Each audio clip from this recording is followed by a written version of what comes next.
내 거룩한 산 모든 곳에서 해됨도 없고 상함도 없을 것이니 이는 물이 바다 덮음같이 여호와를 아는 지식이 세상에 충만할 것임이니라.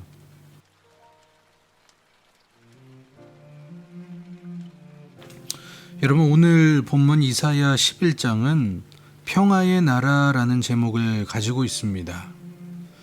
이 땅에 평화의 나라가 이루어지는 것에 대한 예언이 기록된 장이 바로 이사야 11장입니다. 그리고 그 시작은 이새의 줄기에서 한 싹이 나며 그 뿌리에서 한 가지가 나서 결실하는 것, 곧 다윗의 후손으로 이 땅에 오시는 예수 그리스도에 대한 예언으로 시작되고 있습니다. 여러분, 이것은 무슨 의미입니까? 이 땅에 평화의 나라가 이루어지는 것은 예수 그리스도의 오심으로부터 시작이 된다라는 것입니다. 예수님이 오시기 전까지 이 땅에는 참된 평화가 없었습니다. 힘에 의한 억압으로 인해 평화롭게 보이는 외적인 평화가 있었을 뿐 사람들의 내면 안에 참된 평화라는 것은 있을 수가 없었습니다.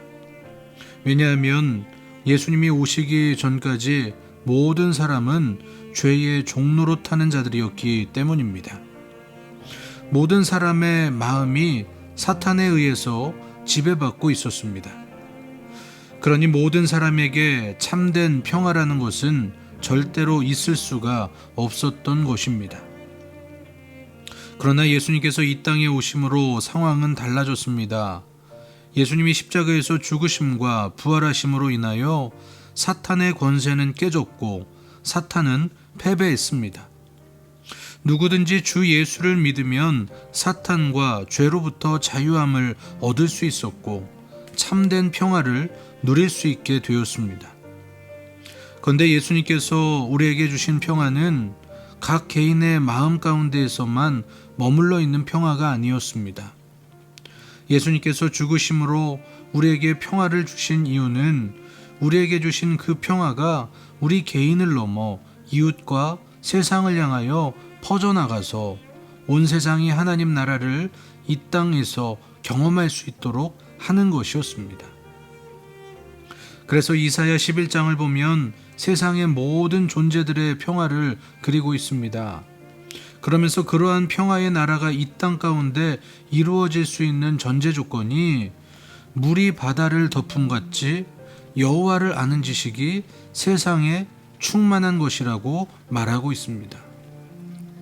다시 말하면 이 땅 가운데 평화의 나라가 이루어지는 것은 예수 그리스도의 오심으로 시작해서 온 세상이 여호와를 아는 지식으로 가득 차게 되는 것으로 완성된다라는 것입니다. 그것이 주님께서 이 땅에 오심으로 인하여 이루기 원하셨던 최종 목표입니다. 우리가 예수님을 주님으로 모신 사람들이라면 예수님의 목표가 우리의 목표가 되어야 합니다. 당장 내 삶을 지켜나가는 것이 우리의 인생의 목표가 아니라 이 땅이 주님께서 원하셨던 평화의 나라가 되는 것이 우리의 목표가 되어야 하고 그 일을 위해서 우리의 삶을 통해 여호와를 아는 지식이 온 세상에 충만할 수 있도록 전하고 뿌리기를 계속해야 합니다. 이 땅 가운데 하나님 나라가 이루어지는 것은 주님께서 우리와 함께 이루기 위해서 남겨놓으시고 맡겨놓으신 사명입니다.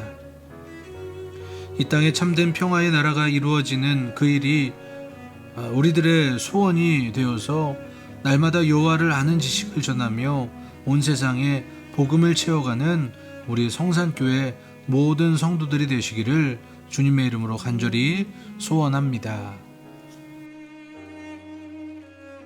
주님의 최종 목표는 이 땅 가운데 하나님의 나라가, 평화의 나라가 이루어지는 것인 줄로 믿습니다.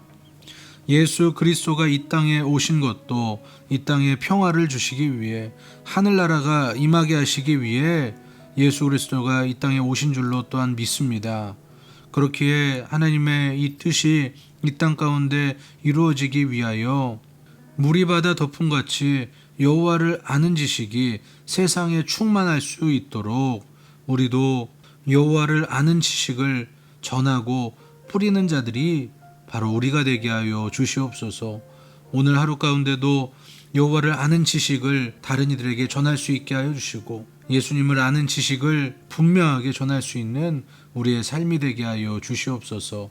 예수 그리스도의 이름으로 기도합니다. 아멘.